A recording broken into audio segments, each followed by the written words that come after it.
I have not been poisoned by a member of his staff. But you would think, when you look at the rest of the folks in this race, that they fear that's what would happen if they said his name. I saw a new TV ad today out from Governor Haley, and this is what she says. We have to leave behind the chaos and drama of the past.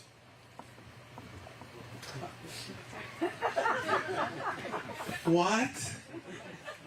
What's that mean exactly, Governor? Why not say it? He's not Voldemort from the Harry Potter books. He's not he who shall not be named. No, this is trying to have it both ways. She doesn't want to offend people who have supported Donald Trump. So she says things like in South Carolina 3 days ago, he was the right president at the right time, but for some reason, drama and chaos follow him wherever he goes, as if he is an innocent victim. You want to know why chaos and drama follows him wherever he goes? Because he can't shut his mouth for 3 seconds. He can't tell the truth. He can't stick by any position for longer than 15 or 20 minutes. He sends out social media posts on 2 a.m. on Thanksgiving morning being thankful for all the people he hates. How could chaos and drama follow him? It just seems to follow him wherever he goes. Look, it was not popular when I entered this race to say Donald Trump is unfit to be president of the United States because of his conduct, because of what he's done to this country. He's unfit. And I don't know if any of you saw when I went down to the Republican Party of Florida convention, got a wonderful reception there. And what I said to them when they got done booing me, before I had uttered a word, all they heard was my name. That was enough. And I got up on the stage and I let them boo, and then I leaned on the podium and I said, your fear of the truth is reprehensible. This is the truth. And we better start telling each other the truth again. Because if we don't, our country will go further and further into division and anger. And we can't have that. But Governor Haley won't say it.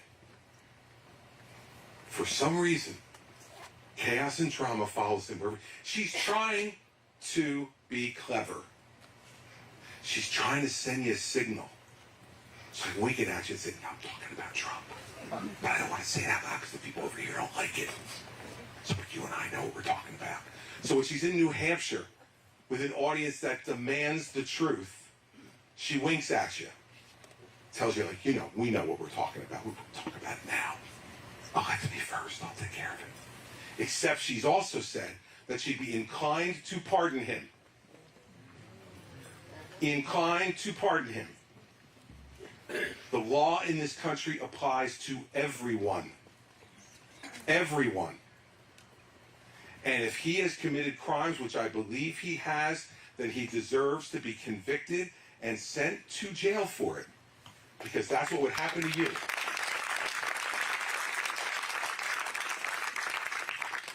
But she won't say it.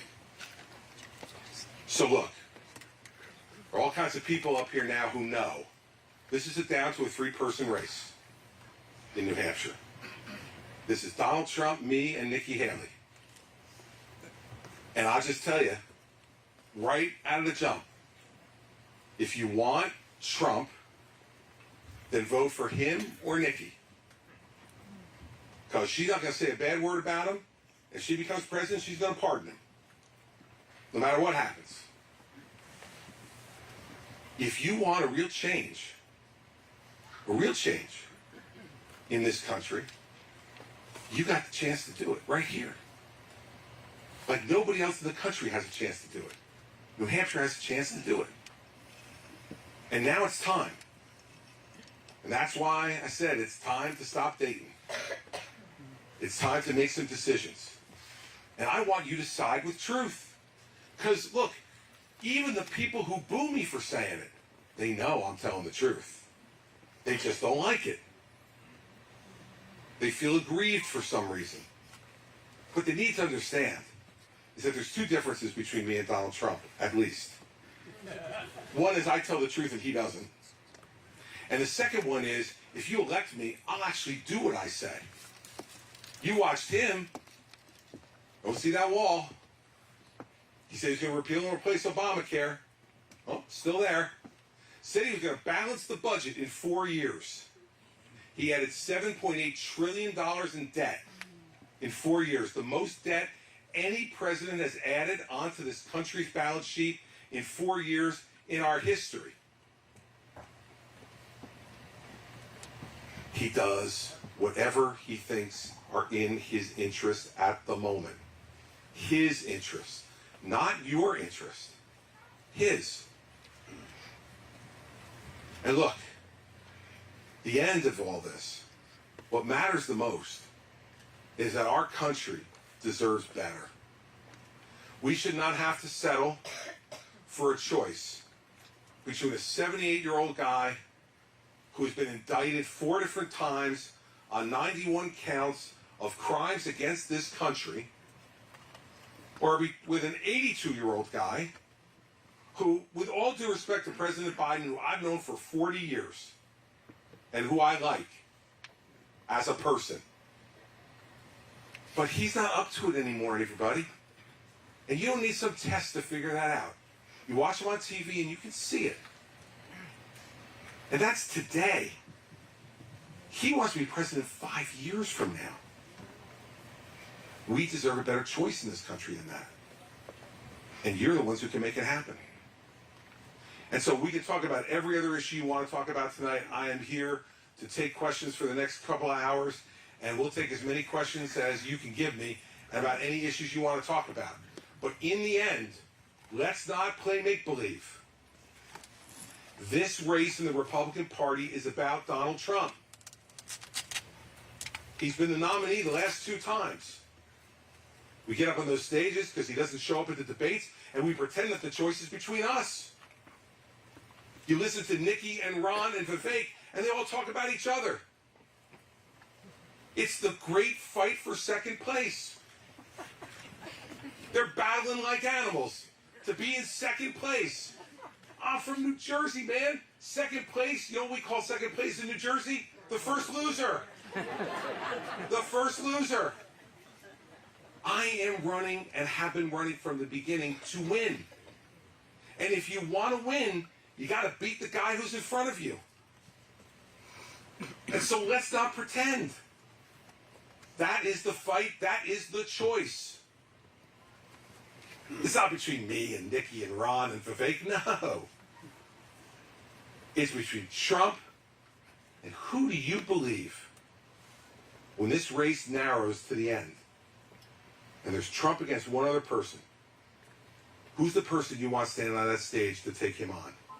Who's the person you think is tough enough and strong enough and smart enough and experienced enough to look him in the eye and call him on every bit of his bull?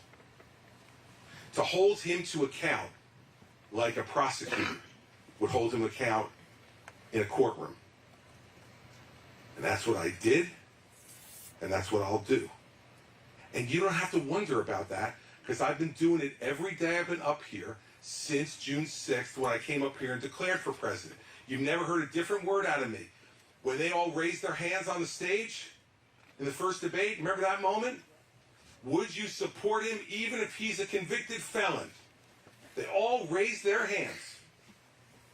Not me. And you remember that night in Milwaukee, I got booed like crazy by 8,000 people for not raising my hand. And when they got done booing, I looked right into the camera and said, he is unfit to be president and we deserve better. You're not going to have to wonder if I'm going to pardon him, because I'm not.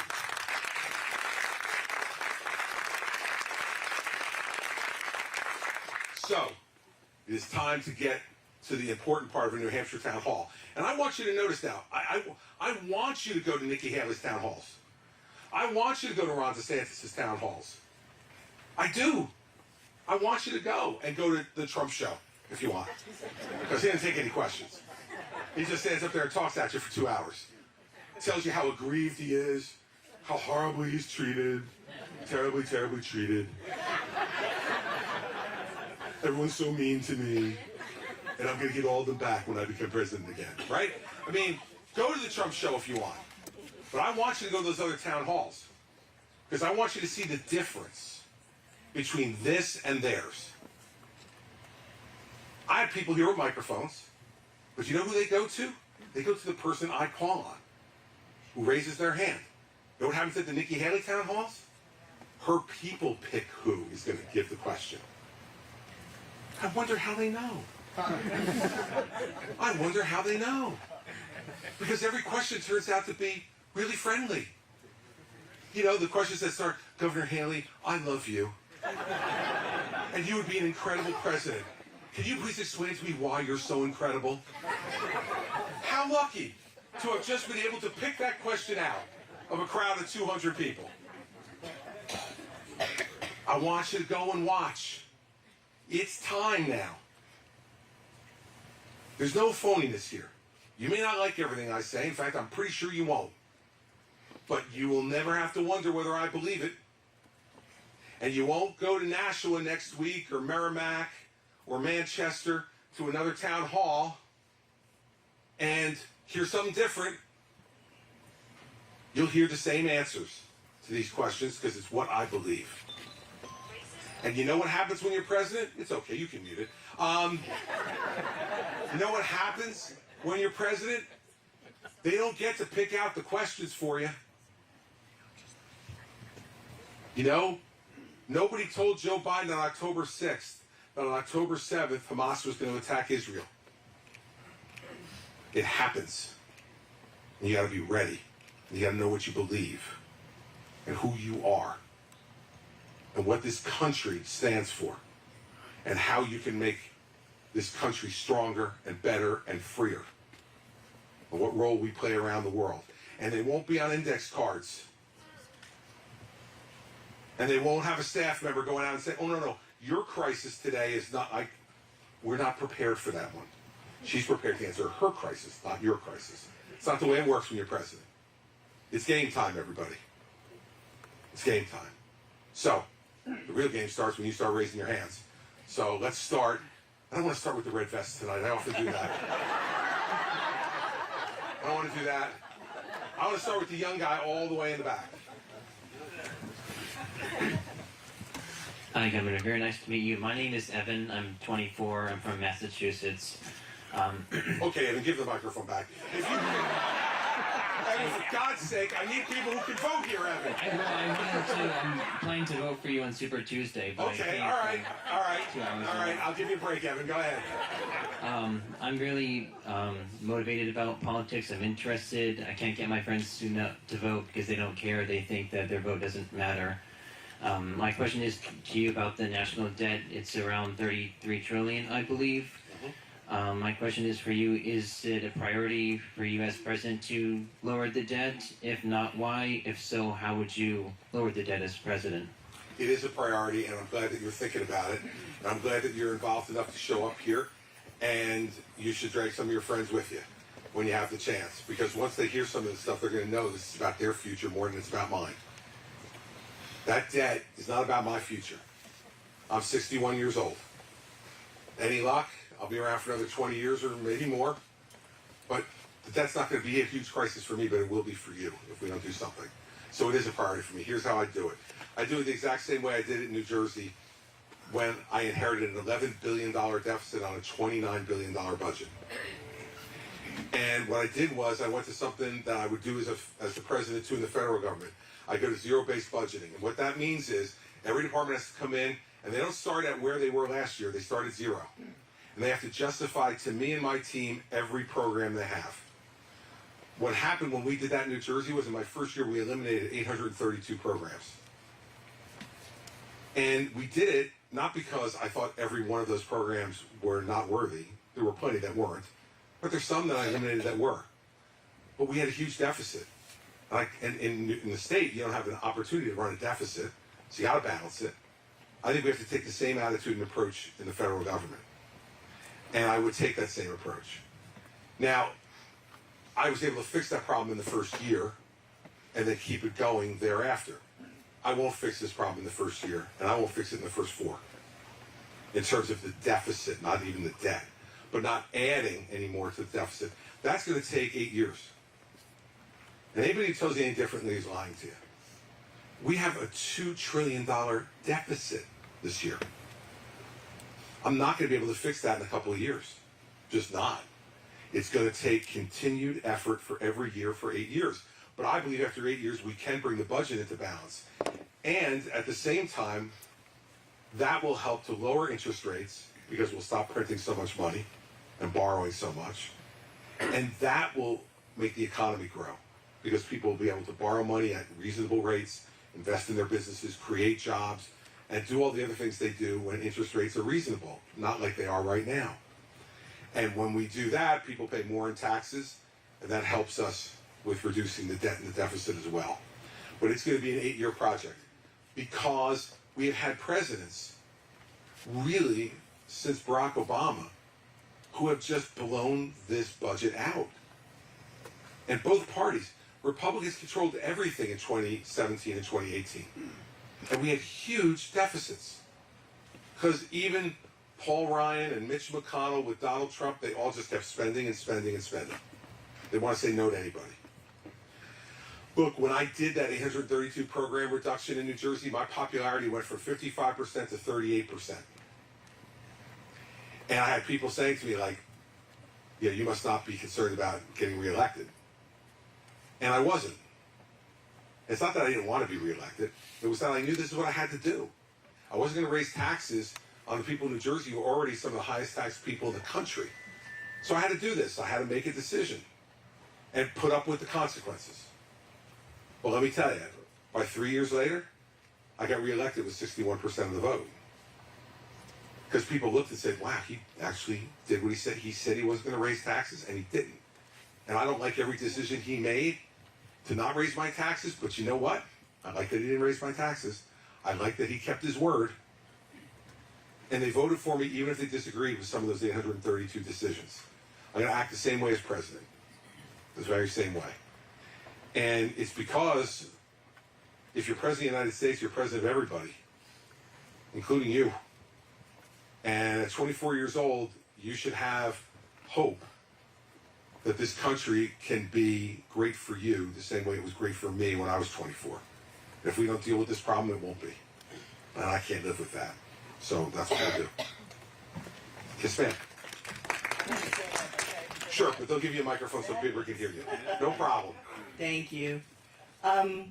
It's been said that you want to end the war on drugs, but then it's also been said that you're about halfway on that. You're on two sides of the coin for that. As the person who is the chairman of the International Overdose Awareness Day event for the state of New Hampshire and promoting it to other communities for personal reasons, as well as trying to remove the stigma for other people in the community who've lost someone or are walking through that with someone, it's all over the board now. It's every economic level, creed, color, and it's everything from people who are struggling with drug addiction to the teenager who's having an anxiety attack and his friend gives him a supposed Prozac that's loaded, laced with fentanyl.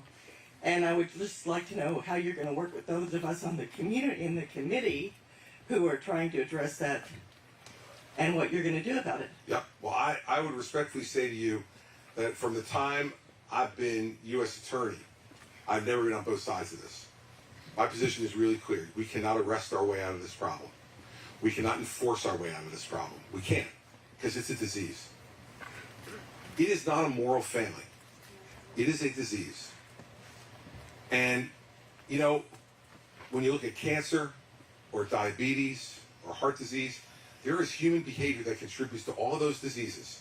Yet, we don't say to those people, well, you don't deserve treatment because, hell, you ate all that red meat, now you had a heart attack. You ate all that sugar, now you have diabetes. You smoked cigarettes. We're not going to treat your cancer. Look, I do this test. I try to do it every time this topic comes up. I love anybody in this room who has not made a decision in their life they wish they could take back to raise their hand. still undefeated. Although I will tell you that last week, I had a 7-year-old kid who raised his hand. And I said, okay, man, you're exempt. But wait, you won't be able to raise your hand in a few years, I'm confident. The theory behind the stigma is that, well, they made the decision to try drugs, and once they make the decision to try it, well, they get what they deserve. Well, one, we know that that's not always the case, like the example you gave of the person who thinks they're taking one thing and it's laced with something else, right? But also, you have people who make a bad decision, and they try, and they don't know how it's going to affect them. Some people can take it once and walk away from it and never rears its head in their life again. Some people take it once and they are hooked, and they need help. So, what would I do? The first thing is I'd start talking like that. You know, the President of the United States can have an enormous impact on how people view things if he or she stands up there and says it over and over and over again. And if I keep saying, and the best example I can give you of this is not even a president, it was the First Lady. When Betty Ford was public about her breast cancer and her alcoholism, she changed people's view. All across this country, women started talking about the issue of breast cancer after Betty Ford gave them permission to do it. That there was nothing to be ashamed of, nothing to be scared of, nothing to be embarrassed by.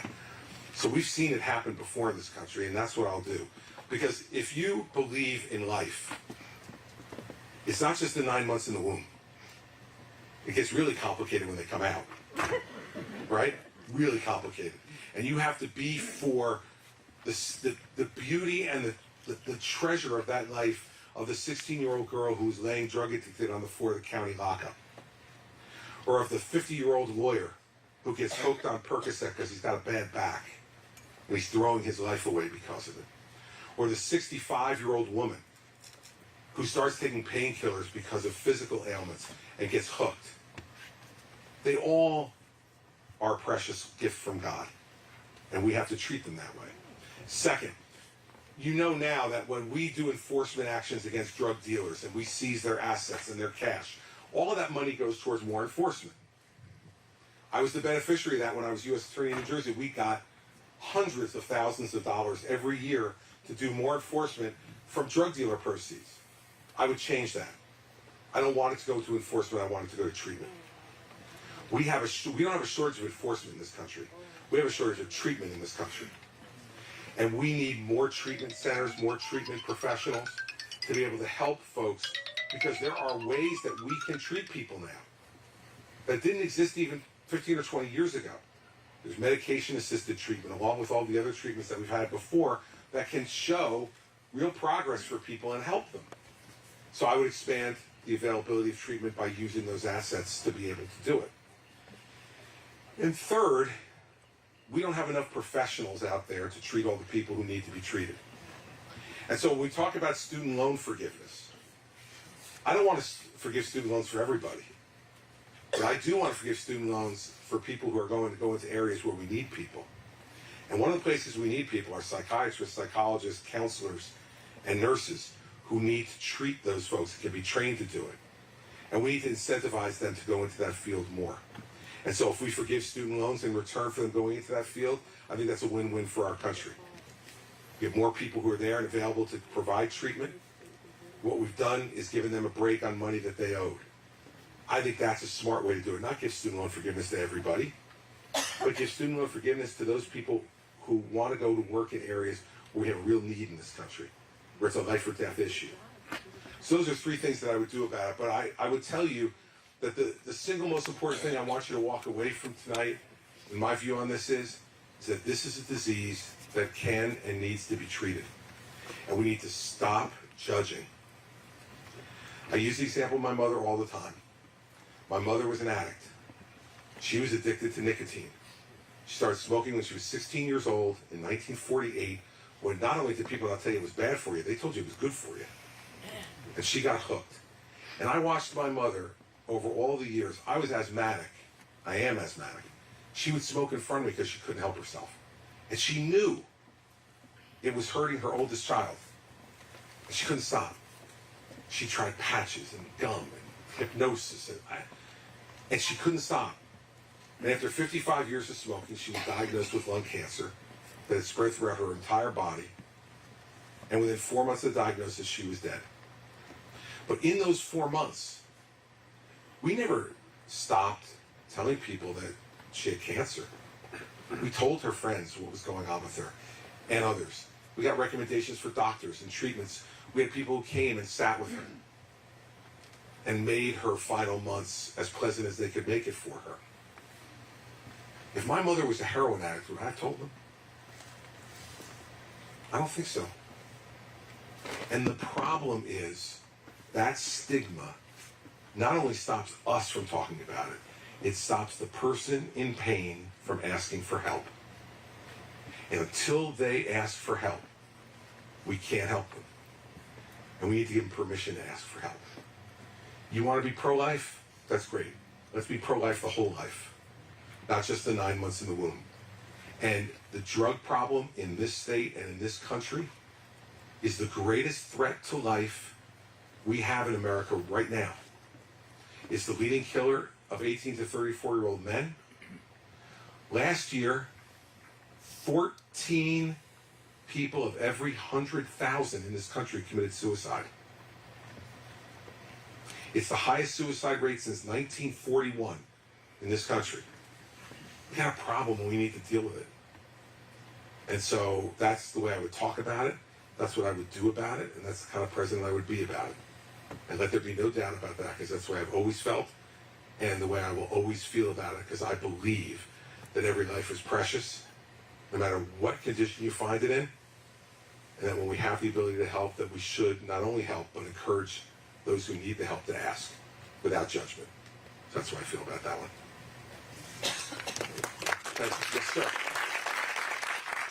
Yes, sir. You. I'd like to know what you would do about the AR-15. Yeah, look, I will tell you this. If you look at, let's take a look at what happened in Maine recently, right? 3% of the gun crime in Maine in the last year was committed by anything other than a handgun. 97% of it was done with a handgun. If I thought that I could eliminate thousands of deaths a year by getting rid of any class of weapon, I'd consider it. I just don't believe that's what's going to happen. And when you have a country that has 330 million people and 350 million guns in circulation, if you ended the sale of those guns tomorrow, you would still have 350 million guns in circulation. And so I don't believe eliminating any one class of weapon does that. I think it goes back to a little bit of what we were talking about, or at least I touched on in this answer, which is when you look at what happened in Maine, there were red flags waving all over the place about that guy. His employer told folks it was a problem. His family went to law enforcement and said it was a problem. Law enforcement failed on that one, and people are dead because of it. I don't think it's a lack of laws in this country. I think it's a lack of mental health treatment and a lack of aggressive enforcement by law enforcement, who doesn't know exactly what to do with someone who has a mental health problem and is speaking violently. So I would make it easier for people to be involuntarily committed if they show signs of mental health problem and are speaking violently. And I did that in New Jersey when I was governor. And it was somewhat controversial. But you need to get those people off the street and into some treatment before they commit a violent act. And in my dealings as a prosecutor with criminals, every time in New Jersey we have what's characterized at least as the second toughest gun laws in the country. But it didn't reduce in any significant way the number of gun crimes I was prosecuting as a federal prosecutor, because they don't follow the gun laws. They're crooks. They don't follow the gun laws. And so if I thought, let's ban all guns, despite the fact that we have a Second Amendment that says you can't do it. Or if I said, let's just ban one class of guns. I simply don't think that doing that, I think that's going to be like giving candy. Feels good when you first eat it, but after a while, it's not going to get at the root problem. And I don't think getting rid of AR-15s is going to get at the root problem. We've gotten rid of a lot of other classes of weapons too over time that are still banned federally. Fully automatic weapons and others. Yeah, right? And yet we still have this epidemic of gun deaths in our country. So I think the past tells us that that doesn't work. What will work is trying to get people before they pull that trigger. Because most of these mass shootings that we see, almost all of them, are someone who has a real mental health problem. And we've got to deal with that problem. I'll end with this, though. It's inadequate. My answer is inadequate. Right? Like, I don't expect you to walk away and going, like, that's it. We didn't know it. Now we know it. He's going to fix it. It's inadequate. But when I try to balance the interests of what's worked in the past, the Second Amendment, which says that people have a right to bear arms in this country, and the mental health issues, when I look at that, Stu, that's the best answer I come up with. But I recognize, even when I'm saying it, that I wish I had something else. But I don't. And you don't think that the same nutcase that kills people, if he couldn't get his hands on an AR-15, wouldn't the whole United States, the whole world, wouldn't we be better off if an AR-15 weapon were only in the hands of law enforcement and, God forbid, the military? If we could get rid of all of the guns like that, we'll just deal with your class of question. On AR-15s that were in circulation, then maybe you would have a point in my view. But there's so many out there now. The idea that somebody who is determined to get their hands on one won't, I don't believe it. And the reason I don't believe it is because I've looked at history and those laws have not stopped people who are intent on doing that. But I absolutely believe I'm right about that. But I also know that for a family who's had someone who's been a victim of that crime, it's not a good enough answer for them. I know that. But I also know that getting rid of the Second Amendment is not something I'm willing to do. And just giving you a law that would make everybody feel better. I'll give you one example of this from New Jersey. They passed a law to get rid of a 50 caliber rifle. Now, 50 caliber rifle is like as big as half a conference table. Like, it's not something somebody's going to be carrying around and using in a mass shooting. It's a target shooting gun. I vetoed it. They said Christie opposes the elimination of gun violence. And so my response at the press conference was, no, I really don't. I just oppose stupid laws that make people feel safer but don't make them safer. And I'm not going to put my name on that. And so I think this is a really hard issue. Really, really hard. In fact, I think one of the hardest issues for this country to grapple with, to balance our civil liberties as they're laid out in the Constitution, our history and what we know is true about gun laws, and the death that we see in front of us. That's the best answer I've got for it. If you get an answer from somebody else that you think is better, leave your number with your folks. We'll get in touch with you, and I'm happy to adopt a better idea. But that's where I'm at on this one. But thank you for asking. All right. Just stand up. Yep, sure. Nope, not you with the hat. You with the hoodie. But I'll get to you with the hat after that, all right? My question is, how are you going to beat Donald Trump? Because that's what it comes down to. Yeah. At the end of the line, beating Donald Trump. And I voted for Donald Trump both times. How are you going to win over someone like me by attacking him? Because I feel like if we want to leave Donald Trump in the past, you don't need to make fun of his voters or the people that stood with him. By the Because it way- was his policies that we agreed with, not the person. By the way, I didn't make fun of his voters. You didn't hear me once make fun of his voters tonight. Not once. Well, it was more of like the clown show. That's what I didn't really like. Well, that's what he is. He's a clown. Okay? And that says nothing about you, because guess what? I voted for him twice, too. I voted for him twice. So I'm not saying anything about you. But here's the thing. I agree with a lot of his policies too. Except he didn't implement them. Because he's too busy running around, shooting his mouth off at everybody and getting everybody angry at him so he can't get a vote in Congress. We would have gotten rid of Obamacare if he hadn't been dumping all over John McCain every minute of the day. And guess what happened? John McCain turns out to be the deciding vote on Obamacare. And he goes, and I was sitting with her on the couch watching that vote, and she said, oh, McCain's against Obamacare. He's going to vote yes. I said, no, he's not. Because Donald Trump has been dumping all over him for months, and he's not going to give Donald Trump a win. I know John McCain. Great man, great hero for our country, but one of the worst tempers I've ever met. And he made fun of John McCain. He called John McCain not a war hero. The guy sat for years in the Hanoi Hilton being tortured. They offered to let him out because his father was an admiral, and he said, I'm not leaving unless all my men leave with me. I don't know what all you call that. I call that a hero. Donald Trump said he wasn't a hero because he got captured.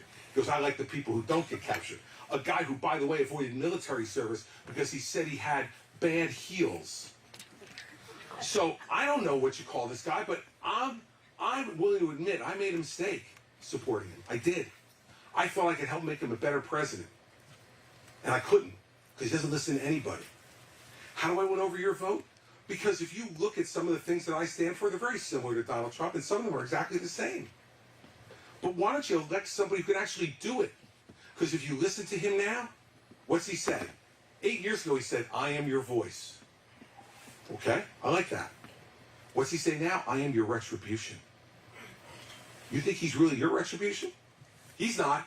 He's his retribution. Go ahead. Could I respond to you real quick? Yeah. So my thing is, one major thing that made me upset with Donald Trump was the forced vaccinations and masks. I do not think that we should be forced to have anything into our body that we do not want. Okay. So my loyalty is not to just complete Donald Trump. It is his policies and his ideas, and that's who I'm wanting as a leader, as someone that is going to support those ideas, not the person Donald Trump, but his policies and ideas that he was suggesting to the American people. I totally agree to you. How about you get somebody who actually do it? How about you get someone who actually do it? He can't do it. Can you imagine what that next administration would be like? Who's going to go work for him? 40 of his 44 cabinet members have said they would never work for him again. What's that tell you? Who in Congress is going to work with Donald Trump? How's he ever going to get something passed? You think the last time was a clown show. Just wait. And how about him out there saying he is going to weaponize the Justice Department against his enemies? He's going to sick the IRS after his enemies. Is that what the hell we elect a president for? To go out and chase the people that he doesn't like and use the power of that you gave him and I gave him to do that? Look, the way I'm going to convince you is that you're going to, at one moment, I know this, I can see it in your eyes, it's going to click. And you're going to say to yourself, you know what, this Christie guy ain't so bad. And you know what, he's told me the truth about Trump. You know in your heart that the things I'm saying about him, I'm not criticizing any of his policies except for the wall, which he just should have built. And he shouldn't have lied to us and said Mexico was going to pay for it, right? I would have been willing to pay for the wall. And I bet you would have been willing to pay for the wall too. But we got 52 miles of wall. And we got all these people coming over the border every day. And yes, Biden's fault, but it's his fault too. Because if he had built the wall, many fewer of them would have been able to get over. The way I'm going to win your vote is you're going to say, you know what? I don't like the fact that he's picking on Trump, but you know what? You tell him the truth. Because the guy acts like a jackass. And we got to do better than that. We have to do better than that. And we can do better than that. We can have conservatives who are tough. Nobody will tell you I'm not tough. To say the stuff I'm saying, you better be tough, because you can imagine the people who come yelling at me. But it's tough and competent to do the job, to get it done. You vote for me, you're going to be not only happy with the policies I proposed, but the fact that I actually get them passed, and they become law in this country.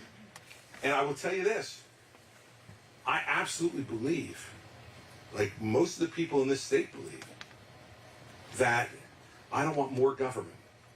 I want less. I don't want people telling me what to do. I want to have freedom of choice. And, that used to be a conservative principle that people stood up for. And when he was tested, did he stand up for it? He didn't. And so he talking. Came time for action. He wasn't with you. He didn't do it. I will. That's the difference. You know why you know I will? Because I've done it before. He never has. All right, I promised the guy with the hat behind the guy with the hoodie that he'd be next, so. That's you. Can't break my promise. Hey, hello, Mr. Christie. My name's Jonathan. Hey, Jonathan, nice to meet you. So I was wondering, I mean, you made it pretty clear about your feelings about Donald Trump and Nikki Haley. So I was wondering which candidate you would consider supporting if you were to drop out of the race. Because you're only at 11% in the polls, and Trump's at 44. Well, I don't know. I'm not considering dropping out.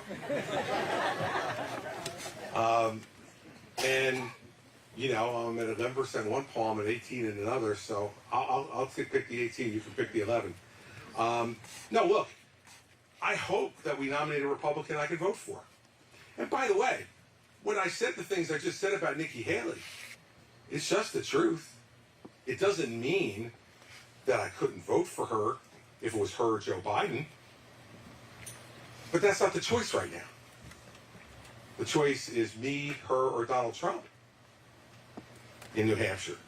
And so that's the way I'm couching that choice. So, you know, Jonathan, like I feel like there are a number of folks in this race that I could vote for. But right now I'm voting for me. And I hope you do too. Thank you very much. Just piggybacking onto the question related to how are you going to balance the budget, how are you going to, what is your plan for lowering or not raising taxes and maintaining Social Security benefits for the aging population? Thank you. Excellent. They took your question. Now, what that means is one of two things. Either she is a secret agent for the red vest people, or you got to give her a red vest. All right? She just earned the red vest. Okay, this is an issue that has to be dealt with now. In 10 years, there will be an automatic 24% reduction in everybody's Social Security. Automatic in 10 years, if we don't fix this problem. When you think about the people who rely on Social Security to live, a 24% reduction would mean them choosing between food and rent and heat. And these are the things that Social Security was created to prevent after the Great Depression. So we can't, if you watched the last debate, and I'm sure these folks were, right, did you hear Ron, Vivek, and Tim Scott? Oh, we're just going to grow our way out of it. We're going to grow our way out of it. We're going to increase revenue by growing our economy, and no one is going to have to make any sacrifice at all. Reaganomics. Baloney is what that is. And I give Nikki credit for this, Jonathan. She and I were the only two on the stage who said, like, we have to do something. And was specific, and I was very specific. We have to raise the retirement age for people who are now in their 20s, 30s, and 40s. Not for people in their 50s or 60s. It's too late. They've already done most of what they can do to plan for their retirement. Their main earning years are waning. And so you can't do it for them. But for people in their 20s and 30s and 40s, you got to raise the retirement age. For two reasons. One, because we can't afford not to. And two, because everyone's living longer. When Social Security was created, life expectancy was in the early 60s. Today it's in the early 80s. So you can't have a system that was designed to pay people for 3 or 4 years, pay people for 20 or 30 years, and expect it's going to be solvent. So we need to raise retirement age. Second, we need to have means testing. And I did this at the debate the other night. I looked at the camera and said, Warren Buffett, if you are taking Social Security, you should be ashamed of yourself. He has not responded. Which makes me think he's taking the check. Like, come on, man. Look, this country's provided great opportunities for folks. And for a lot of people, it helped them with their own work and ingenuity to create wealth.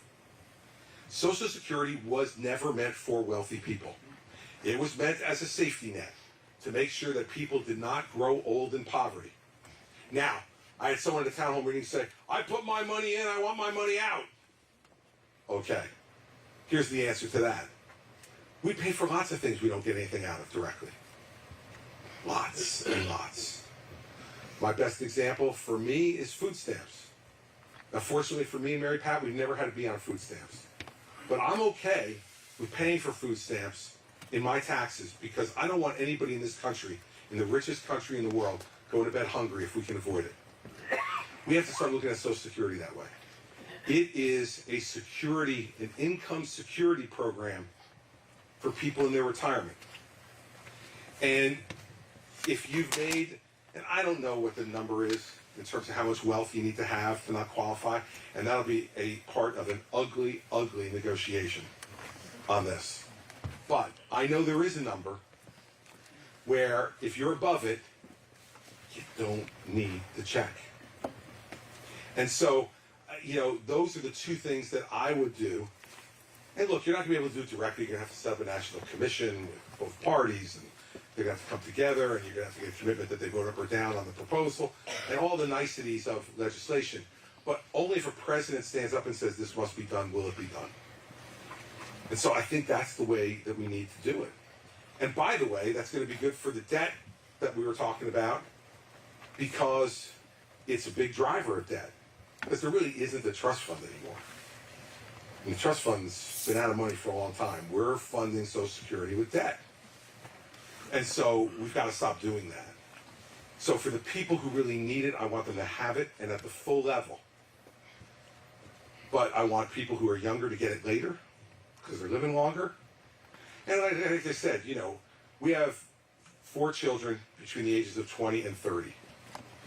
If they can't adjust to a few years of increase in their retirement age with 40 years notice, we got much bigger problems with our 4 kids than Social Security. But it has to be dealt with. It has to be dealt with now. The next president will have to deal with it, because if they don't, we will be within 2 years. And then it will be like a fire drill, and it won't get fixed the right way. So we're overdue to fix it, but we have enough time if the next president is willing to stand up and do it, and I will be willing to do that. So thank you. Yes, sir, in the back. Thanks, sir. Thank you, Governor. I'll follow up on the Second Amendment Yes, sir. raised by the older gentleman over there, my age. So, if we can condense your answer, balance is a key word. You mentioned it several times. I concur.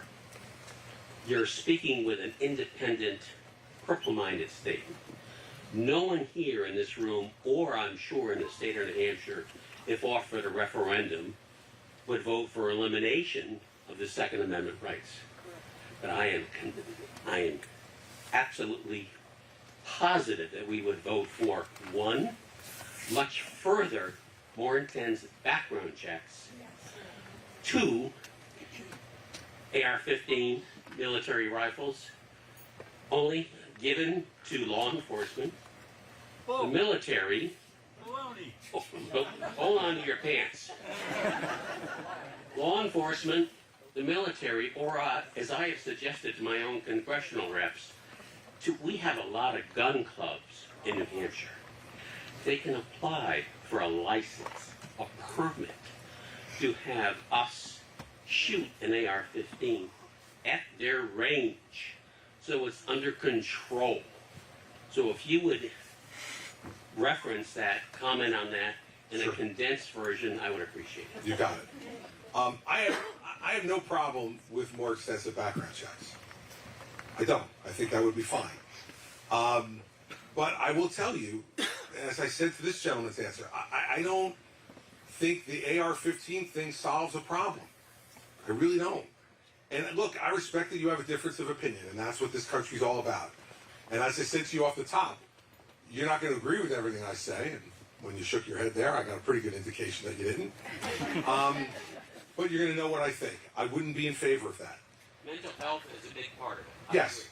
Big part of it. Yep, and so, but I didn't mention background checks before as part of the answer, but there's no question that extensive background checks are important to have. You shouldn't be having people who have criminal backgrounds or people who have engaged in domestic violence being weaponized. I would totally agree with that. But I'm not going to start picking out weapons to take out of the Second Amendment. I'm just not, because I don't think it will solve the problem. It not only disrespects the rights granted to us in the Second Amendment, it doesn't solve the problem. And so I went like 2 for 3 on your thing. So, if you hit 667, you wind up in the Hall of Fame, for gosh sakes. So, this young lady right here. Hi, I'm Caitlin. We talked about Trump, everything he did with the border. My question is, if you were to be elected president, how would you approach the border crisis? Like that question, because it's about being practical, right? You've heard if you watch any of the debates, heard Governor DeSantis say he will shoot them stone cold dead when they cross the border. He's also said he's going to send the American army into Mexico. Just what we need. Let's invade Mexico. Just for fun, let's invade Mexico, right? Look, those are TV tough guy answers. And this is a really complicated problem, and you deserve a much more thoughtful and better answer than that. And this is what I would do. I'd do 5 things. First, on day 1, I'd sign an executive order to send the National Guard to the border to work with the overwhelmed Customs and Border Patrol officers. What do I mean by overwhelmed? In the last 11 months, they have averaged 200,000 illegal encounters a month. A month. So they're overwhelmed. They need help. That's what the National Guard is here for, to protect inside the United States. I'd send them there to help. Second, I would add 10,000 new Customs and Border Patrol officers. But to do that, it's going to take at least a year. Because by the time you recruit them, train them, and deploy them, it's at least a year, maybe a little bit longer. So you keep the National Guard there until they're ready, but when they're ready, you start to take the National Guard out and replace them with trained Customs and Border Patrol officers. 3, 200,000 illegal encounters a month. You know how many detention beds we have at the border? 38,000. 200,000 encounters a month, 38,000 beds. I went to law school because I wasn't good at math or science, but even I can figure that out. Not good math. I double the number of beds. We need 80,000 beds at the border to deal with the people who come over and have to wait to get a hearing. That's point 4. Right now, if you come in here claiming political asylum, you have to wait 4 years for a hearing. You know what we do? Can't keep them for 4 years. We release them into the country, and we say, by the way, come back here to El Paso for your hearing in 4 years. Absolutely, they'll all be back for their hearing, which may result in them being kicked out of the country. They don't. They go into this huge, vast country we have, they get a job, and they hide. We have to triple the number of immigration judges. If we triple the number of immigration judges, we can get the time for a hearing to under a year. We can detain them for that period of time with the right number of beds. And then if there are people who deserve asylum and they get their hearing and they pass it, great. Then they come into the country. If they don't, back home. 5th, we have to change the immigration laws in this country. We have 6 million open jobs in this country right now. 6 million jobs that employers cannot fill. I have to conclude, in this economy, if a job is empty, it's because an American doesn't either want to do it or can do it. We've had this happen to us many times over the course of our history. And when we do, what do? We bring in immigrants who want to come to this country and have those skill sets. And they come in legally, they get visas to work, they learn the language, and they become part of this country. And there may be a couple of Mayflower folks in here, but I haven't found a lot yet. All of us come from people who immigrated here in that way. My great-grandfather and great-grandmother came over here in 1901 from Sicily in the boat. And my grandfather was born on the boat between Sicily, that must have been something, between Sicily and the United States. Because his ticket came up. He was a stonemason. They were building in New York and New Jersey, and they needed good masons. So he got his ticket to come over, and originally, he said to my great-grandmother, she was 9 months pregnant. He said, you wait here, I'll go to America, and then I'll send for you. She's like, sure, buddy, I'm coming with you.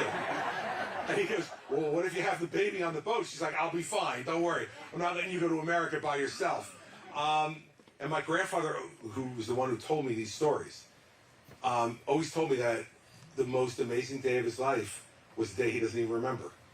He was 4 days old when he arrived at Ellis Island. And when he came, they made him an American citizen. And we need to get back to having a merit-based immigration system where the jobs we need to be filled, those people go to the front of the line. And second, we need to have E-Verify so that employers who hire people know whether the person's legal or not. That will discourage them from hiring illegal people and encourage them that when they hire someone, they're doing the right thing. Now, to do those things, the Democrats are going to want something because they don't want merit-based immigration and they don't want E-Verify. Right? So if we're going to get those things, we're going to have to give them something. I don't know what it is. Maybe it's something with the Dreamers. Maybe it's something with Path to Citizenship. I don't know what it's going to be. But we're going to have to figure it out and get it fixed. And this is where being a governor in a blue state will really help me. Because I had a Democratic legislature for 8 years. I couldn't do anything unless I negotiated with them and worked it out. Now, I used the bully pulpit. I worked hard to move them closer to my position so I could come closer to a real win than not. And more times than not, I succeeded. But that's what we're going to have to do on immigration to fix the long-term flow of people coming in illegally. If they know there's a pathway to get here legally, they prefer it. Because then they don't have to hide. They don't have to worry about getting arrested. They don't have to worry about getting sent back. And so that's not shooting stone cold dead at the border. And that's not sending the army in. It's not nearly as sexy as all that. But it will actually work and actually get done. And I think that's what we need to do now in this country. We've had 20 years of this argument. Going all the way back, President Bush, 43, to his credit, tried to fix it. Couldn't get support in Congress to do it. And for the 20 years since then, everybody's dug their heels in and said, I'm not moving, I'm not compromising. And now, what do we have? We have what is essentially, just craziness down at the southern border. And if you live in Texas or Arizona or New Mexico or California, in those areas, it's dangerous. And so we need to do something about it, not only for our economy, but just as importantly for our national security, because we don't know everybody that's coming over the border. We know that there's been 200 people just in this year who were on the terror watch list who tried to get in through Mexico.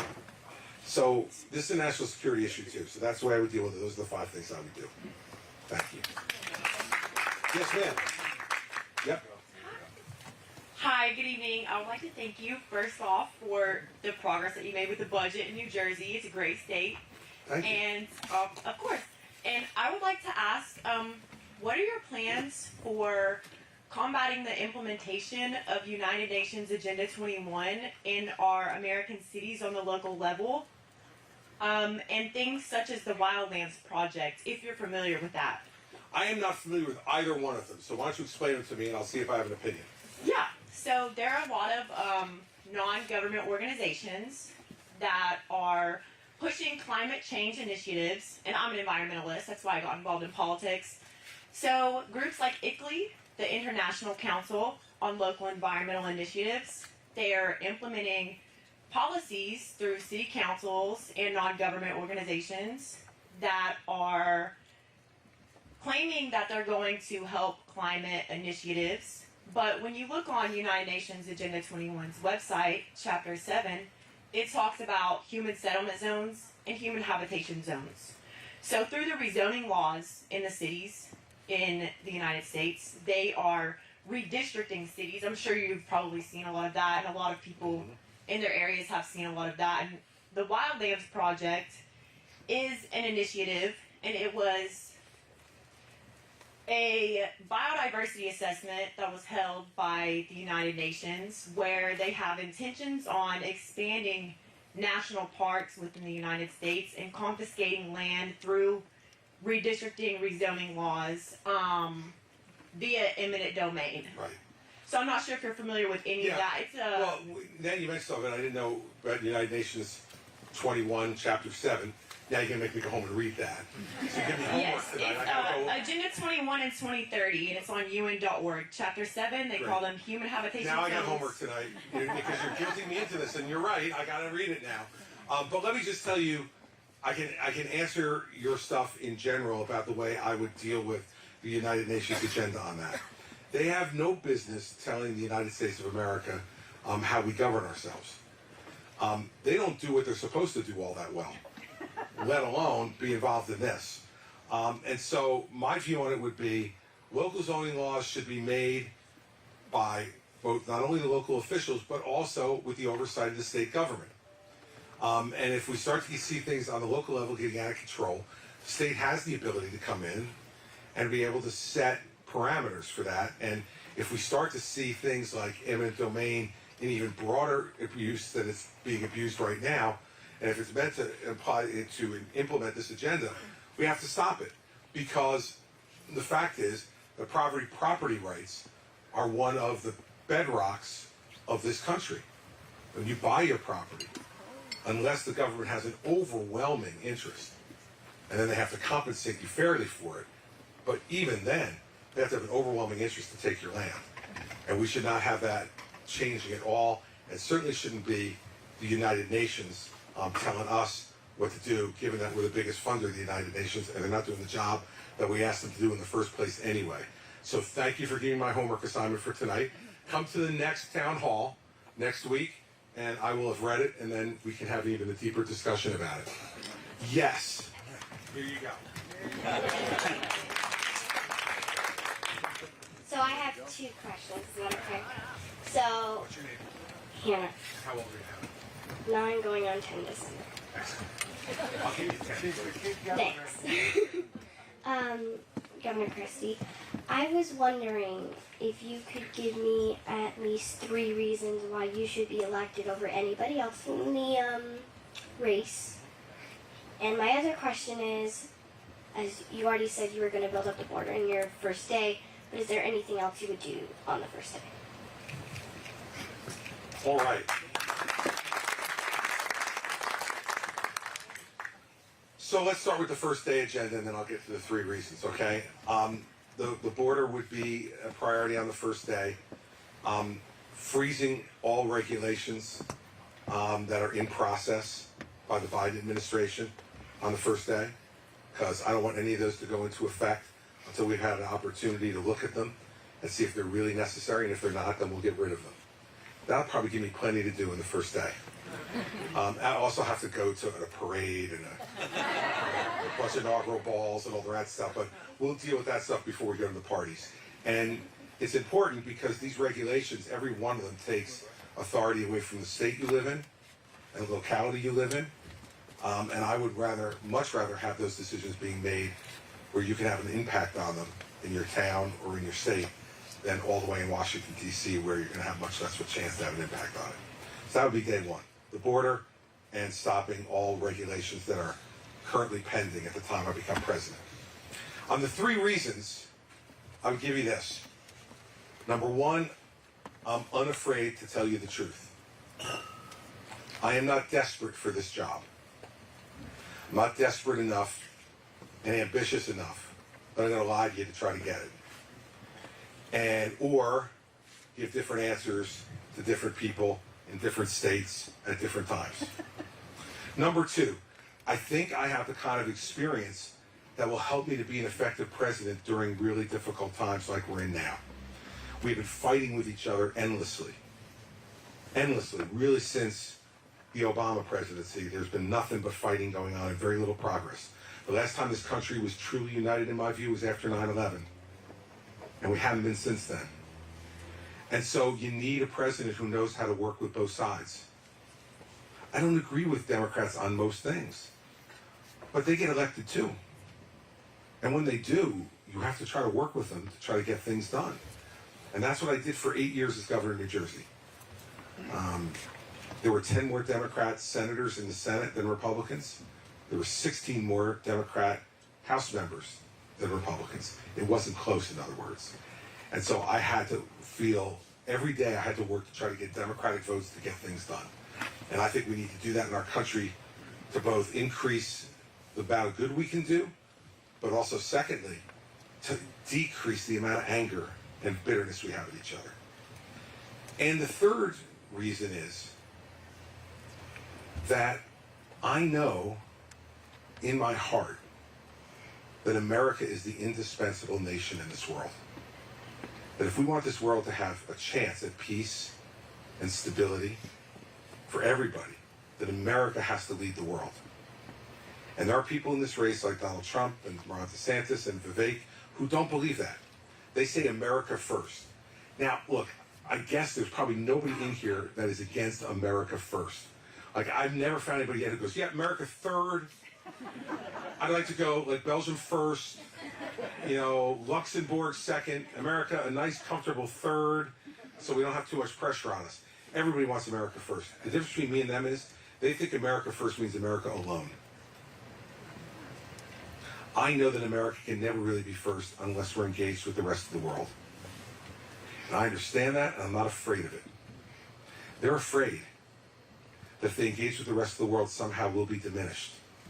I know that there are people dying every day wanting to come here to get the gift that you and I have been given. We've been given an incredible gift to be Americans. And I'm not afraid of that gift. I embrace it, and I want to pass it to other people all around the world. Same kind of freedom and liberty and opportunity that we have here. And the only way for that to happen is if America stands up for our friends around the world. And we're indispensable.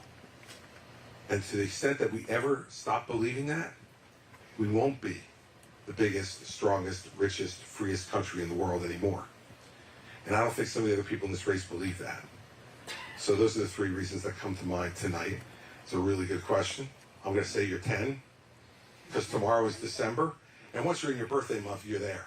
Now, you'll know that when you get as old as I am, you don't want the date to come, because it just means you're another day older. And when you get to be 61 instead of 10, you'll be thinking, birthdays are okay because I'm still here, but I'm still older. So I'm glad you're here. I'm glad that you spent the time tonight to come out and that you wanted to ask a question.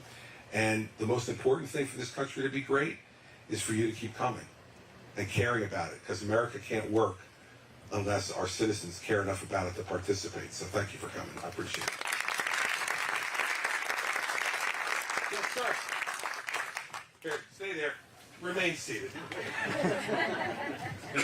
Got it. Governor, first off, I know how much time, sweat, and energy you and your family have put in this campaign.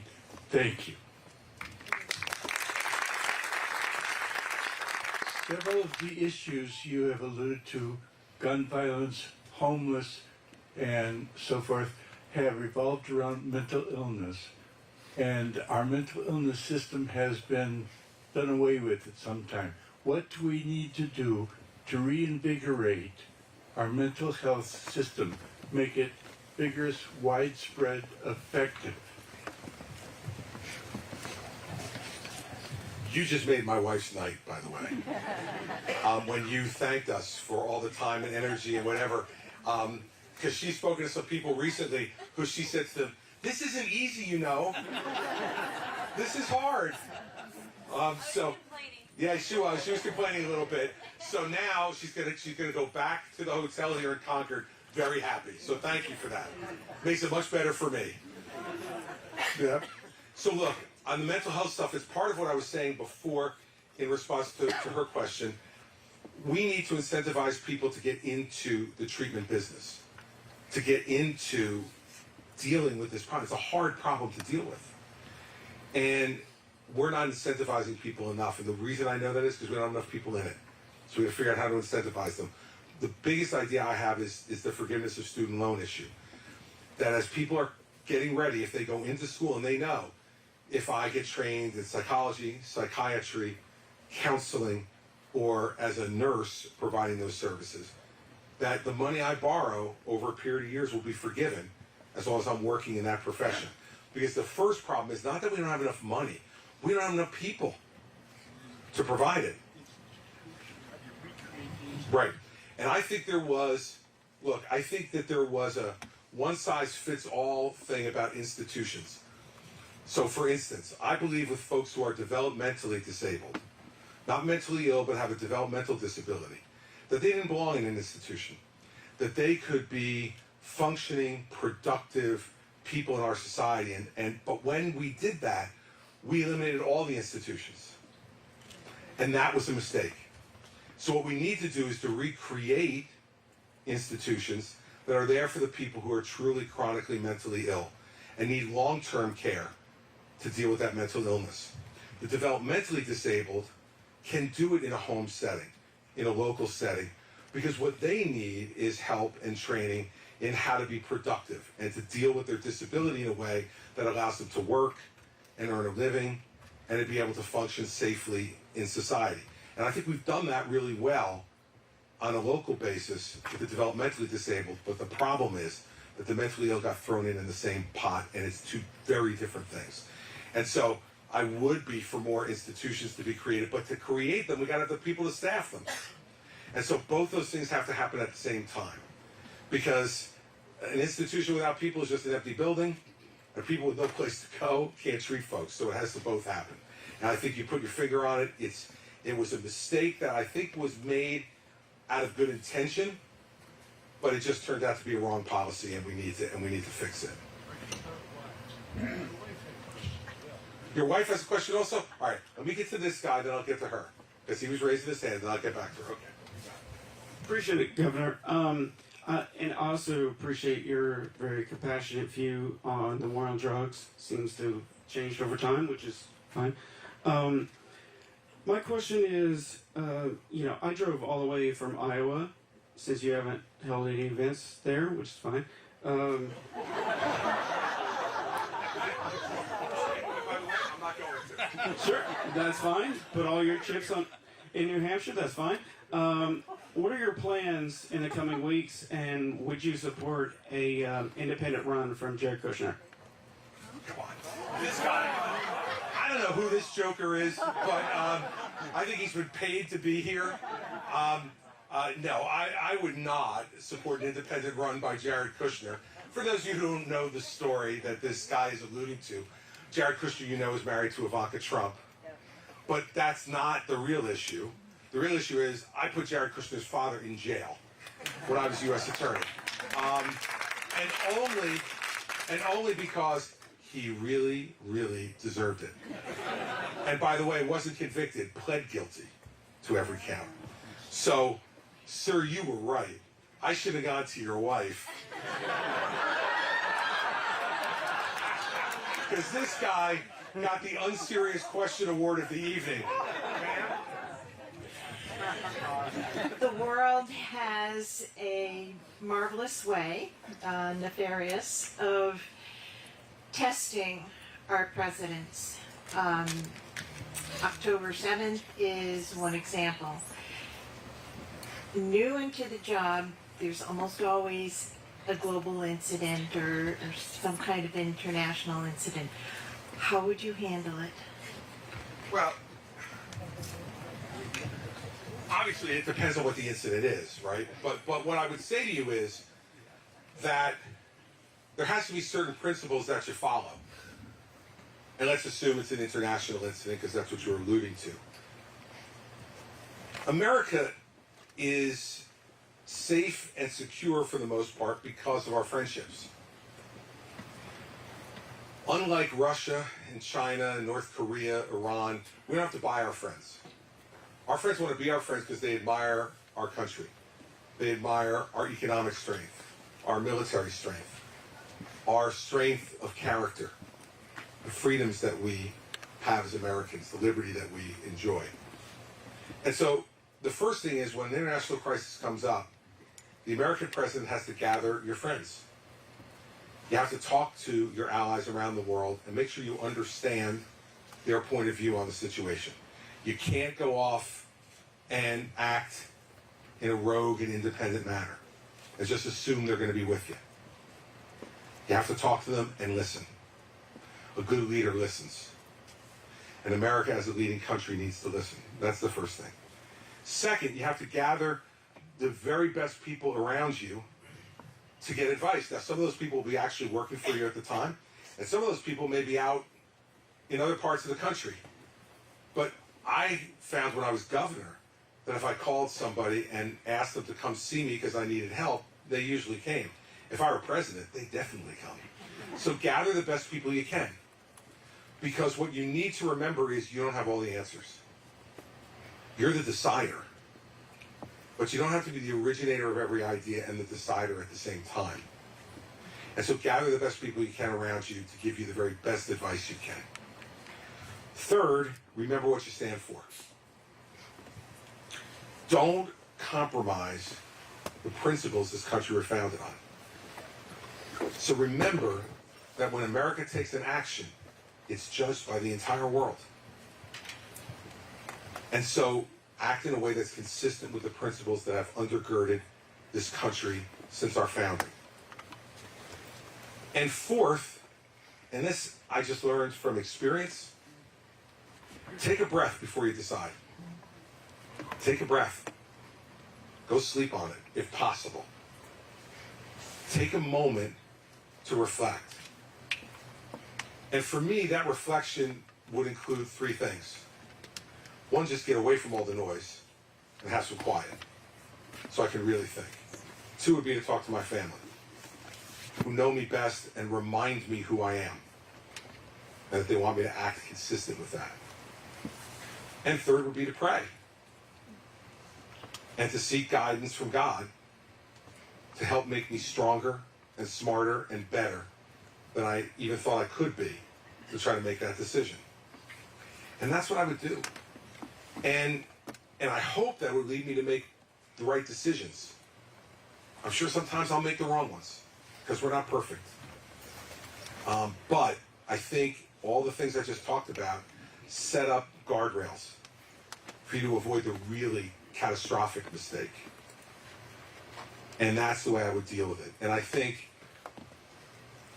I remember thinking in 2001 when 9/11 happened that I was so relieved that George W. Bush was the president. Because I knew him, and I knew that in the end, he would do what he thought was right for the country and would be unafraid to do what he needed to do. Doesn't mean that every decision he made was right, but I knew it would be motivated by the right things. So the one overlay in all this is character. Character matters. Because there's, I remember when Hurricane Sandy happened in my state, and we lost 364,000 homes in 24 hours, and a variety of other horrible things. And I remember coming home the first night, and Mary Pat saying to me, "How did it go?" And I said, "This was not in the governor's guidebook." The way you know that it's a real crisis, by the way, is when everybody around the table, all those really smart people, tell you everything they think, and then when they're done, they just stare at you. That's what happened in Sandy. They told me about all the problems. No wastewater treatment or water treatment plants operational. The nuclear plant at risk. Every major highway blocked. 61 operating gas stations in the entire state. Every school closed. 2/3 of the state without power of any kind. And then they all kept quiet. And they looked at me. It's like, "Oh, damn, man, I'm governor." Like, I got to make this call. Like, they're all looking at you saying, "Okay."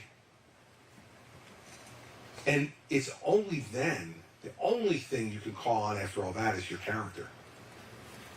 What's in here to say, like, I know what the right thing to do is. Let's start. And I think no matter what the crisis is, that's what a good leader does, and that's what I would try to do. Thanks for the question. That was great. Sure. Howdy. In recent years, there has been a clear increase of proposed and implemented anti-LGBTQ legislation, as well as just generalized homophobia in our politics. How do you intend to protect the autonomy of state governments while also protecting the lives of LGBTQ people who may be experiencing persecution from their own government? Well, look, part of it is educating people. Part of it is that, people are afraid of the things they don't understand. And so you need to appreciate, if you're in the LGBTQ community, that there's a lot of people in this country who just don't get it. They don't understand. It's foreign to their experience. It's foreign to the way they were raised. And so you can't automatically assume that somebody who's not acting tolerant is doing so out of malice. Sometimes they're doing it because they just don't understand. So I think education is a really important part of this. And by that I mean that leaders need to be talking about tolerance for those things which we do not understand. And judging people based upon how they conduct themselves, not based upon who they love or how they do it. Second, I think you're right about, the autonomy of states is very important. And I don't want to see a whole lot of federal laws in this regard, but this needs to be covered by civil rights laws. I mean, employers should not be able to discriminate on this basis. And people who grant housing, apartments or whatever, shouldn't be able to discriminate on that basis. And so the civil rights laws, as they protect lots of different folks who were once the focus of discrimination, they need to apply to folks in that community as well. And that's one way the federal government can be involved. But third, I think there's also a part in the LGBTQ community that needs to understand that they have to be a part of the solution too. And so to be in someone's face about it all the time, to make that the defining characteristic of who you are, and only characteristic of who you are in public, isn't good for anybody. And no matter what those characteristics are that you think are particularly important, any one of them shouldn't be what defines you to the public. And I think when people see that and feel it, instead of wanting to be welcoming, instead they want to push it away. So I think that there's a role for the community as well to understand that there has to be tolerance going both ways. It doesn't mean you tolerate prejudice. It means that you tolerate differences. Because guess what? That's exactly what members of the LGBTQ community are asking others to do, is to be tolerant of their differences. And so, in the end, I think that this education and these attitudes have to be taught at home. If you don't have a home environment where they teach you to be tolerant, I don't care how much they tell you in school. We learn the most from our parents or from the loved ones who raise us. And so I think all of us have to talk and think about how we create that environment in our home, which says, because a lot of times for Mary Pat and I, it's our kids teaching us. So like parents have to be open to that too. There's stuff I just don't understand. I wasn't raised. Now I was raised in the 70s. And it was a much different world then. And so younger folks can't just assume that if we don't get it initially, that it's because we're bigots. Sometimes we just don't get it because we don't get it. You gotta be patient with us. Be patient with us and talk to us. And over Thanksgiving, we were having all kinds of conversations with our 4 kids between 20 and 30 about all the ways that we are offensive. This was a top 3 topic of the Thanksgiving weekend. I get time off from the campaign, I get to go home and relax, and meanwhile I have my kids telling all the ways that for me, and Mary Pat, it was all the ways that we don't get it, but for me in particular, it's all the ways that I'm embarrassing. And so I sat and listened to a lot of that. I'm of course initially resistant to hearing that, but over the whole weekend, it lands, and I think that has to happen in homes. Like we can't and shouldn't rely on schools to do this, because I don't know exactly what they're saying, and sometimes they're saying stuff that I don't agree with and I don't want taught in my family. But if you want to take that attitude, then you have to take the responsibility in your house for teaching it yourself. You can't say, I'm not doing anything and I don't want you to do anything either. Well, that's not acceptable.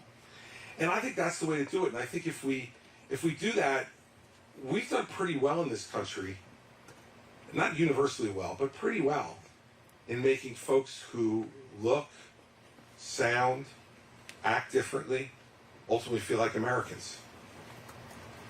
And That's not the same all over the world, hardly. But I remember like those stories that I was telling you about my grandfather. Like, he told me stories about when they first came to New York and New Jersey, that and his father was going around to get work. They had signs on doors of some construction companies that said, "No WAPs need apply." Right? So, like, they had their moment of intolerance. The Irish had their moments of intolerance. And you go through all of the different ethnicities and religions. And the one thing I would add, given what's going on in the world right now, we all have to speak out against stuff that's founded in hate. We all do. Ignorance is not an excuse for hate. And when I see some of the anti-Semitic activity that's going on, especially on college campuses around this country, we all should be worried about that, because, tonight it's Jewish Americans who are scared, but you don't know who it could be next. And next it could be you. And if we don't stand up against that kind of hate, then we can't expect that when it comes to be our time in the barrel, that they're going to stand up for us. So I think we have a really important moment right now in this country. And this is why when I said in the beginning about all the division and the hate that's been caused by the language that gets used by leaders, it's got to stop. We have to stop as leaders speaking that way, or if we're not doing it, but others are, we need to call them out. That's part of what I'm doing. So it's a really good question, and this thing will continue to evolve. Will continue to evolve. But what we need to do is to make sure that we start in our own homes by educating people about why folks feel the way they do, and then preach tolerance, because it's really important. It's a good question. Thank you. Yes, sir. Right there. Thank you. I own a small manufacturing company. Earlier this week, we got our quote for health insurance for next year went up 14%. So we're paying more and more for less and less. We have probably the most inefficient and ineffective healthcare system of any developed country in the world. What are you going to do about it? Well, let me go through the premises of your question to make sure that I let you know where I agree with you and where I don't. Okay. I don't think we have the most ineffective healthcare system in the world, and my proof of that is that people from all over the world come here to get treated because we have some of the best treatments available any place in the world. Not ineffective. I thought you said ineffective. Inefficient. All right, well, inefficient we are. That one I'll give you. Look, I believe in the private sector, but I don't believe in a completely unbridled private sector. And what this unbridled private sector in the healthcare industry has caused is the creation of these things called pharmacy benefit managers. So let's use them as an example of inefficiency and cost. They are the middleman, between the pharmaceutical companies who create the drugs and invent them, and the pharmacies who dispense them. And what they do is they soak up tens of billions of dollars, and where they make most of that money is by taking the discounts and rebates that pharmaceutical companies give intended for us, and they absorb, in some instances, 75 or 80% of those rebates as their profit for coordinating the system, and then the little bit that's left gets to us at the pharmacy. When you look at the cost of healthcare right now, pharmaceuticals is one of the biggest costs, in part because of our success, because we have more and more drugs that can help treat people in a way that doesn't require them to go to the hospital and have longer term care. So I would get rid of pharmacy benefit managers. They provide nothing. And the reason you know they provide nothing is, you know who owns most of them now? Insurance companies, right? So the insurance company's going, I know how to continue to charge a 14% increase, and I own a small business too. And my renewal came in July, and mine was up 12%. And it kills you. And what are you going to do? You got to pay it. But what we need to focus on is that these insurance companies are buying, what are they doing? They're buying the pharmacies, CVS, Walgreens, right? And they're knocking out the small pharmacies. How do they knock out the small pharmacies? Because the pharmacy benefit managers say, oh, you're not going to get covered if you go to your small local pharmacy, but if you go to CVS or Walgreens, which we own, then you can get covered, right? And the folks who get blamed the most for all this are the pharmaceutical companies. Now, they deserve some measure of blame, and I'll get to them in a second.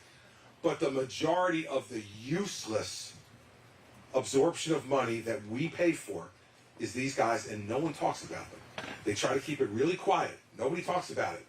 But man, you go and look at places like Cardinal Health, some of these other companies, and see how much money they're making. It's tens of billions of dollars a year. Those dollars should go to reduce the cost of prescription drugs for everyday Americans. And if we did, we would lower the cost of healthcare in this country significantly. Now, the pharmaceutical companies, look, I've told them when I've met with some of those executives, you are amongst the stupidest people I've ever met in my life. You literally just saved the world. With the treatments and other things you did during COVID, you stopped the pandemic, and people still hate you. How could that be possible? I'll tell you why it's possible, I think. Is there anybody here who wants to see another prescription drug commercial on television? Right? Like, they're talking about stuff, I don't even understand what the hell they're talking about. You need this, and then they go through the list of horribles, right? Because they have to, because they want to get sued. So they say, you can take this drug, and they show happy people who are in parks, and they're throwing frisbees, and they're swimming, and like they're just living life to the fullest. But this could cause you to die. You could have a heart attack, you could have a brain aneurysm, you could get, if you have cancer, you could do that. And then you get to the end of it, and they're all smiling and happy, and I'm like, what the hell is this? I don't know why we ever started to permit pharmaceutical companies to advertise, but we need to stop it because they spend billions of dollars on advertising that could otherwise be put towards either reducing prices or increasing their research and development to come up with the next great drug. I think that if we did that, the hate on pharmaceutical companies, we did those two things.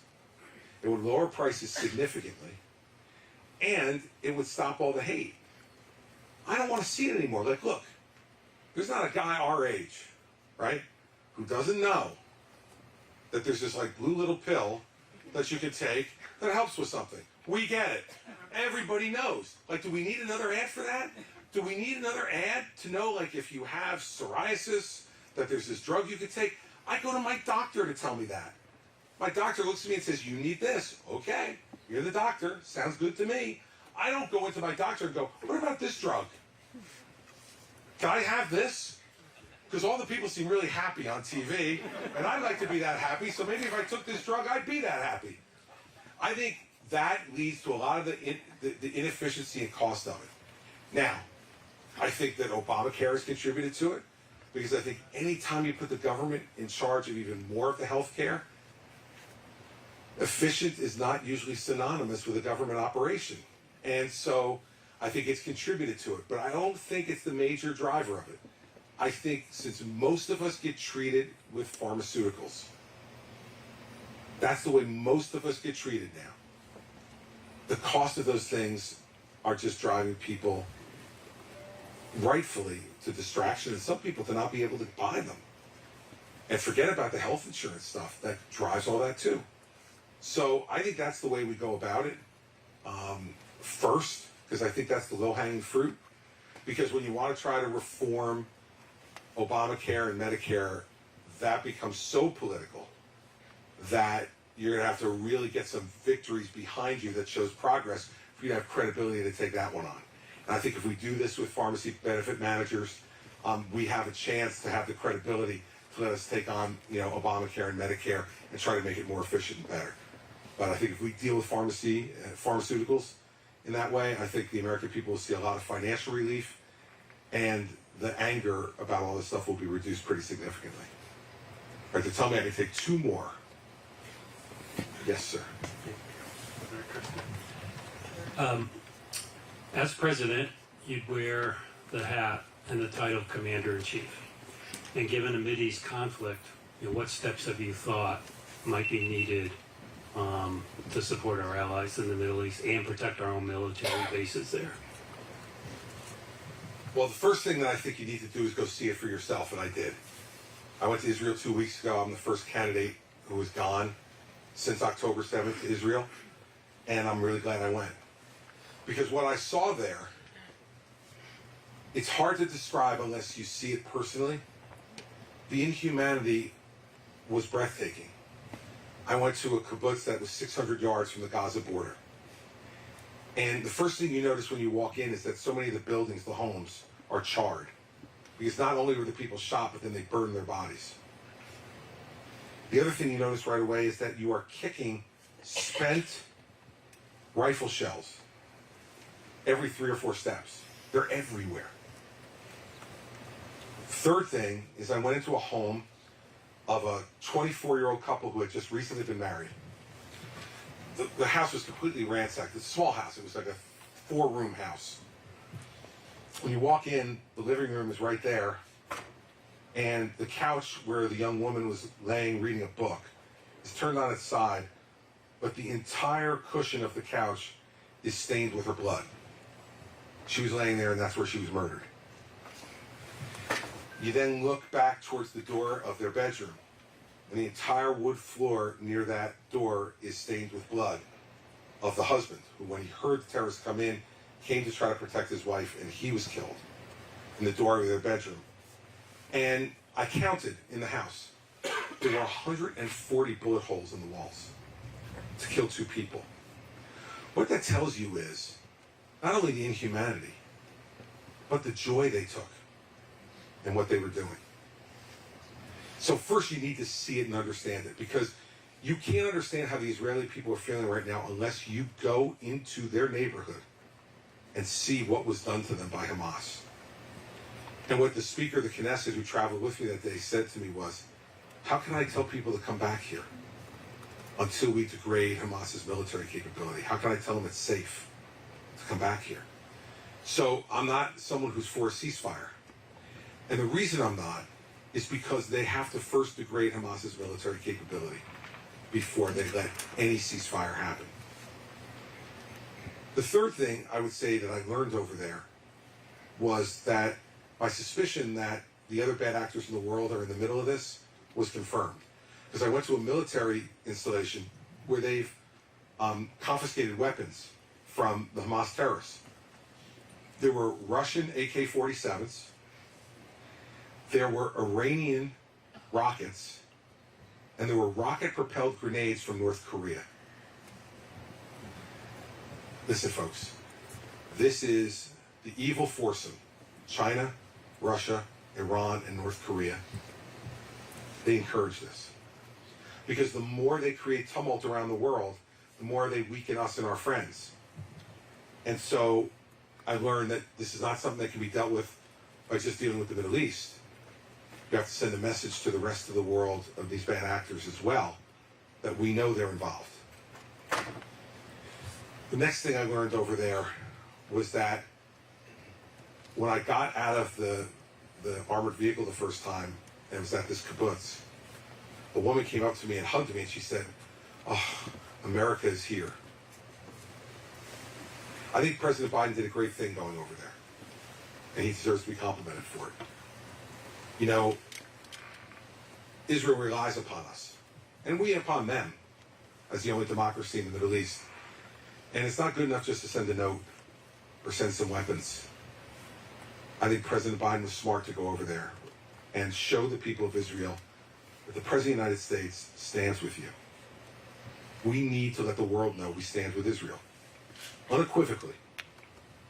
And that's one of the reasons I went as well. I wanted them to see that both parties, not just President Biden, but the Republicans too, have people running for president who believe that we need to stand with them. And that woman's reaction to me told me that I was right to suspect that when she looked at me and said, "America's here." I symbolized the country for her at that moment. I think that's important. America needs to understand how important our support is the people, not just practically, but also psychologically, when they're in real danger. I don't think we should be dictating to Israel how they conduct the war. I think their priority should be as follows: to protect the territorial integrity and the safety and security of their people first. It's the job of every government. Second, to degrade Hamas's military capability. And third, to get their hostages home. Now, that's a really delicate balance. And we should be giving them advice behind the scenes about how best to do that. Shouldn't be pronouncing it out in public if we're second guessing them.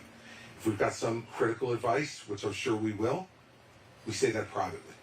That's what friends do with friends. And that's the kind of president I would be. I'd pick up the phone if I disagreed with something that Prime Minister Netanyahu was doing, and I'd tell him, this is a problem, and this is why I think it's a problem, and this is why I think it's going to lead to other problems. And we talk about it as friends do.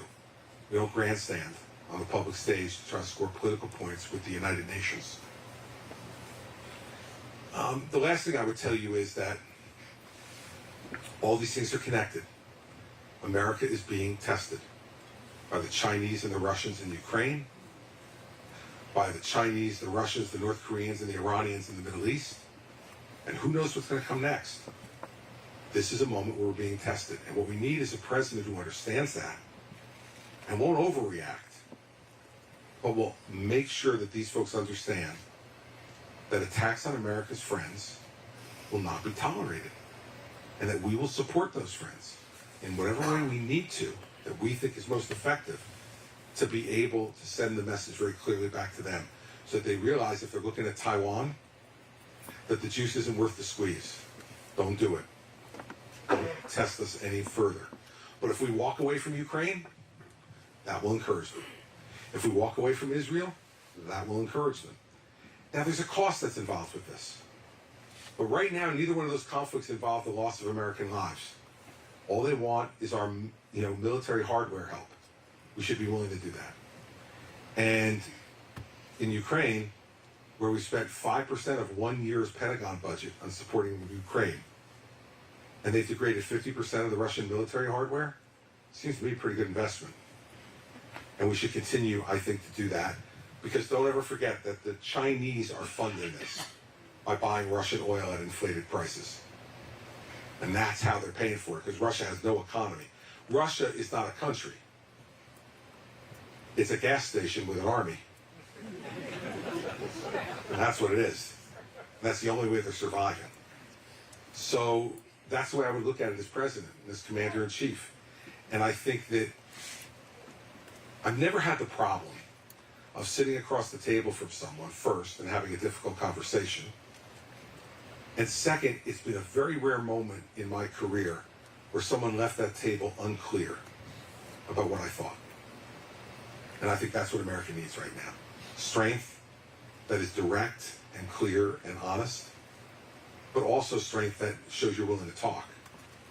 Because ignoring the world, America alone, is not going to end the problems. What it will cause is those problems to come right here. And 9/11 proved to us that we're not an island, and we're not immune from attack. So we need to be conscious of that. Thank you. All right, last question. Yes, ma'am. Oh, thank you. So I'm the last question. Here you go, and he's going to bring you a microphone. I just want to say thank you for being fearless in your not you just go through all the minutiae and you tell it like it is. I'm an independent right up until tonight. And I have to say, what warmed my heart was when you said the third thing is that you interjected God, because in God we trust. I've taught for 36 years, and I worked until I was 76. I would bump it up when you said you're 61, 20 years, bump it up to 30. I hope so. Just got engaged. And all right. I'm looking at 80 as a new chapter. And as I said, I taught for 36 years in New Hampshire. And I've seen the degrading of our students not paying attention to what our flag means. And to take God out of the equation is such a mistake. And to have you say, in God we trust, and that you would pray, because in my day, having a moral compass was important. You worked hard and you achieved the American dream. And I've seen the good in our students, and they are wonderful. We've never taught better than we are today with the advent of the computer. But it comes down to parents working with the teachers and the government. I have to say, I have owned a gun, 44 Magnum, for 45 years. Married for 46 years to a Marine that got misty-eyed every time he saluted the flag. And nobody's going to come into my house to harm me or my family. They're going to have to go over a dead hand wrapped around a gun. It's not the gun. It's not the gun that kills people. It is the crazies that are allowed to own a gun. I'm a law-abiding citizen, and I would jump right in there and I have to say, it's in a locked compartment, and I had to travel from Nashua to Concord for 36 years, and you don't want to do something against anybody when I'm on duty. So thank you, and I hope and pray that you will be our next president. Thank you.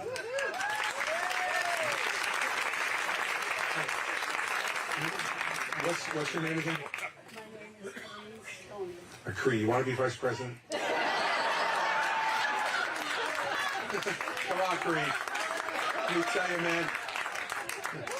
I want a vice president with a 44 Magnum. Congress will listen really quick then. You can deal with me, or I can send you to see the vice president. Well, Cree, that's incredibly flattering, and I thank you for sharing your experience with me and the things that are obviously in your heart about this country and about what we need to do. And I would say something, I think it's great that you two are right next to each other. Because when she said moral compass, it was the one thing I didn't say to you that I forgot to say to you that I should have. It matters. It matters. And my biggest problem with Donald Trump is that he doesn't display he has one. And we need to trust that our president will have a moral compass. That when the problems are the most difficult, that he's going to have something to lean back on. A sense of right and wrong. Not just what's right and wrong for me, but what's right and wrong for us. I think, running for president is the greatest gift that any American can experience. It is really hard, but it's supposed to be, because the job's really hard. And I feel so incredibly lucky to have the opportunity to do this. And I believe in my heart that it's the right thing to do, and that I'm saying things that will matter to the country, and that should matter to everybody who's considering what they're going to do with their vote. And that's why I'm here. Nobody gets rich doing this. And nobody does it because, you love to stay at hotels here in Concord. They're plenty nice, but, I'd rather be in my own bed tonight. You do it because you love this country. And I'm not worried about my country. I'm really not. What I am is so hopeful for my country. Nobody in the world has an opportunity to be greater than us because of the gifts we've been given by all the people that came before us and what they did to make this country great. And look, there are a lot of ways I could end this, but I will end it in a way that will drive my campaign manager crazy. I want you to remember this, that sense of the people who have come before us really matters. We have an obligation to everybody who sacrificed before us not to take this for granted. Ronald Reagan used to say, you know, freedom is just one generation away from being extinct. And he's right. And John Adams, who I think was the greatest of our founders, and not just because, you know, he was supposed to be cranky and slightly overweight, although I think those are really great attributes for a leader. And I think you should consider that very, very strongly.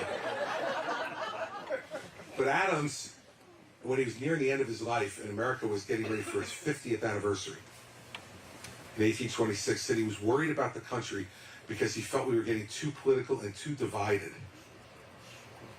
Does it sound familiar? And this is what he wrote in his diary. For us, he said, this is for posterity. He's writing for us. He said, you shall never know the sacrifices that were made to secure for you your liberty. I pray you make a good use of it. For if you do not, I shall repent in heaven for ever having made the sacrifice at all. I don't want John Adams to repent in heaven because I sat in my living room in New Jersey and refused to stand up and fight for this country. And I don't want him to repent in heaven for my generation because we allowed this country to go to hell. We have to fight for it. And we have to fight for it not only for us, but more importantly for our children and our grandchildren. And the next president is going to have the incredible honor of being our president on our 250th birthday. And who do we want? What kind of person, with what type of moral compass, do we want the world to see on July 4th of 2026 when we have that huge celebration that the entire world will watch? I think we want someone who we know makes us proud. Not that we always agree with, but that makes us proud by the way they conduct themselves every day.